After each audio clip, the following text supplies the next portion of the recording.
Have you ever thought about this? What if the most successful, most powerful scientific theory we have ever come up with was also, well, just not the whole story? Not wrong exactly, but incomplete. That's not just a hypothetical, it's the heart of a massive debate that pitted some of the smartest people on the planet against each other over, well, the very nature of reality itself. And it all kicked off with this bombshell statement from a paper co-authored by Albert Einstein of all people. Just listen to this. Quantum mechanics is not complete even though correct. I mean, just let that sit for a second. How can a theory be correct and incomplete at the same time? It sounds like a total contradiction, right? And that question, that little paradox, is exactly what we're going to try and wrap our heads around. It's a question that started a fight in physics that's basically been going on for almost 100 years. So, you ready? Let's dive in. Okay, so first things first. This wasn't some random critique from the sidelines. No way. This challenge, this big question, it came from the absolute heavyweights. We're talking about the people who were literally defining what we knew about the universe. You know, it's funny. The New York Times, when they first reported on it, they were kind of vague. They said the critique came from a scientist and two colleagues. Makes it sound a little mysterious, right? Almost anonymous. But the people behind that headline, yeah, they were far from anonymous. There you have it. Albert Einstein, Boris Podolsky, and Nathan Rosen. And yeah, you heard that right, Albert Einstein. The guy whose early work was essential for the quantum revolution was now turning around and becoming its biggest, most famous critic. He and his colleagues were about to try and shake the very foundations of a theory they helped create. So, to really get what they were arguing, we've got to tackle that first part of the paradox.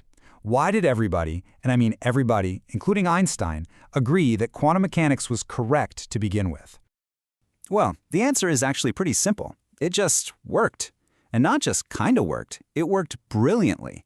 The math behind quantum mechanics gave predictions, and when scientists went into the lab to test them, boom, the results matched up with incredible accuracy. It was this amazing new tool for understanding the tiny subatomic world. You just couldn't argue with its success in the real world. Okay, so if it's so great, if it works so well, why in the world would Einstein say it's incomplete? I mean, what could possibly be missing from a theory that gets the answers right every single time? This right here is where things get really interesting. And this is really the core of the whole disagreement. See, for Einstein, a good scientific theory wasn't just about getting the right answers on an exam. It wasn't just a tool. He believed a theory had to give us a full, complete, and logical story about what reality is. And for him, quantum mechanics, as successful as it was, left this giant gaping hole in that story. And that big hole, that missing piece, it all came down to one of the weirdest, most mind-bending ideas in all of physics. It was an idea so strange that Einstein himself gave it this famous, and let's be honest, pretty skeptical nickname. He called it spooky action at a distance. And trust me, that was not a compliment. It was his way of saying, hey, this thing that your theory predicts, it sounds less like physics and more like, well, magic. Okay, so what is this spooky action? It's really the key to the whole paradox.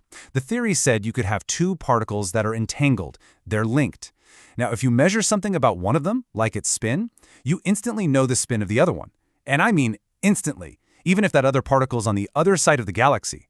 Now, for Einstein, that was a huge red flag. It was impossible. Nothing, not even information, can travel faster than the speed of light. So he figured there must be something else going on, some hidden variables or secret instructions the particles had from the very beginning. And since quantum theory didn't account for those hidden instructions, well, that's why he said it had to be incomplete. So where did all this lead? What's the legacy of this whole thing? Well, this debate, which all came from what we now call the EPR paper, it was way more than just a squabble between physicists. It became this deep philosophical question about what we should even expect from a scientific theory. And here's the most important thing to remember.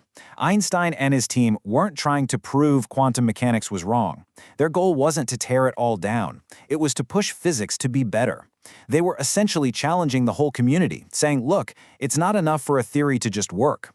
We need one that actually makes sense of the universe. And you know what? That challenge lit a fire that's been burning for decades, inspiring all sorts of new experiments and ideas. Which brings us to today, and to one last, really big question. Because here's the twist. After all these years of experiments, we now know that spooky action at a distance, it's real. It actually happens. In fact, we're building incredible new technologies like quantum computers based on this very spookiness that Einstein hated. And yet, his original question kind of hangs in the air, doesn't it? Should we be satisfied with a theory that works perfectly, but just doesn't line up with how we think reality should work? Or is there a deeper, more complete picture of the universe still out there, just waiting for us to find it?